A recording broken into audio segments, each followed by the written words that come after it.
रूपा की शादी उसकी बहन ने एक अच्छे परिवार में कराई थी। रूपा के माता पिता नहीं थे, इसलिए रूपा की बड़ी बहन ही उसके लिए सब कुछ थी। रूपा की शादी बहुत धूमधाम से हुई। ससुराल में रूपा ने 5 साल तक बहुत ही खुशहाल जीवन व्यतीत किया। रूपा के एक लड़की भी हुई। रूपा ने अपनी बहन के घर आना जाना शादी से पहले ही था। रूपा अक्सर कई महीने अपनी बहन के यहाँ रहती थी। रूपा की बहन का एक देवर भी था जो रूपा को बहुत पसंद करता था, लेकिन रूपा की बहन को यह पसंद नहीं था कि रूपा की शादी उसकी ससुराल में हो, क्योंकि रूपा की बहन का देवर शराबी था। रूपा की बहन की शादी उसके साथ हुई, वह भी शराबी था। इसलिए रूपा की बहन अपनी ज़िंदगी बहुत ही कष्टों में व्यतीत कर रही थी और वह नहीं चाहती थी कि रूपा भी यह दुख झेले मैं झेल रही हूँ।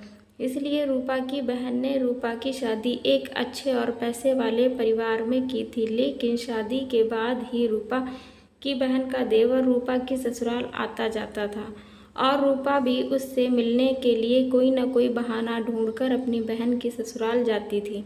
इस बात का पता किसी को भी नहीं था। सब सोचते थे कि अब रूपा की शादी हो गई है तो अब उनके बीच के संबंध भी बदल गए होंगे। वैसे तो रूपा बहुत ही सुंदर थी, लेकिन रूपा की बहन का देवर और रूपा के संबंध नहीं बदले और जिस चीज़ का किसी को भी पता नहीं था वह हो गया।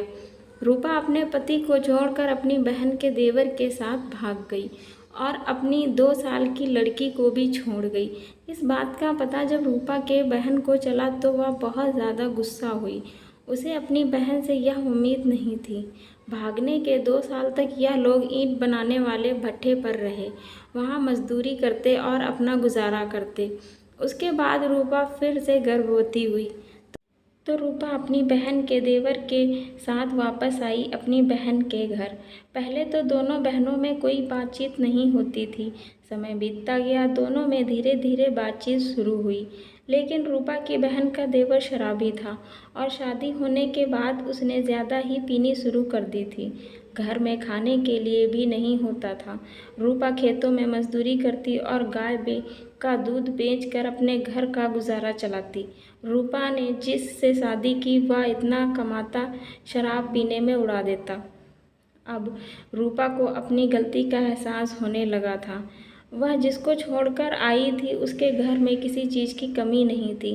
पूरे घर में पत्थर लगे हुए थे, नौकर चाकर थे, खेत की ज़मीन से लेकर अच्छा कारोबार था, लेकिन रूपा यहाँ पर कुछ नहीं था। घर भी कच्चे बने हुए थे और खेतों की ज़मीन भी कुछ नहीं थी। अब रूपा को पछतावा होता। वह अपनी एक लड़की छोड़कर आई, अपने पति को छोड़कर आई। किसके लिए? एक शराबी के लिए। रूपा की लड़की अब बड़ी होने लगी थी, लेकिन वह उससे मिलना नहीं चाहती थी। रूपा के 3 बच्चे हो गए थे, लेकिन फिर भी वह अपनी लड़की के बारे में सोचा कर कई बार रोने लग जाती थी। मैंने गलत किया अपनी लड़की के साथ, लेकिन बाद में पछताने से क्या होता है, यही सोचकर वह मन को तसल्ली देती थी। रूपा आज भी गरीबी के हालातों में जी रही है, खेतों में मजदूरी करती है। रूपा ने जिसके साथ दूसरी शादी की वह भी शराब में पूरा धुत रहता है। घर में कोई कमाई का जरिया नहीं है। अब 3-3 बच्चों को पालना रूपा के लिए बहुत ज़्यादा मुश्किल होता जा रहा है, लेकिन रूपा कुछ नहीं कर सकती सिवाय पछताने के। रूपा ने पूरी रिश्तेदारियों में अपनी बेइज्जती करवा ली। रूपा के ऐसा करने से सारे रिश्तेदार उससे नाराज़ थे, यहाँ तक कि रूपा की सगी बड़ी बहन भी ज़्यादा बातचीत नहीं करती थी।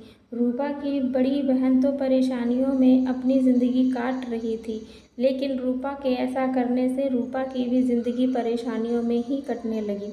बहुत सी ऐसी औरतें होती हैं जो इश्क में पागल हो जाती हैं और अपने पति बच्चे ससुराल को छोड़ने के लिए ज़रा सा भी नहीं सोचती, लेकिन बाद में उनकी ज़िंदगी का हाल बहुत ही नर्क से बदतर हो जाता है, क्योंकि गलत करोगे तो उसका फल गलत ही मिलेगा। इसलिए कहते हैं शादी से पहले की गई गलतियां माफ़ी के लायक होती हैं, लेकिन शादी के बाद की गई गलतियां कभी भी माफ़ी के लायक नहीं होती हैं।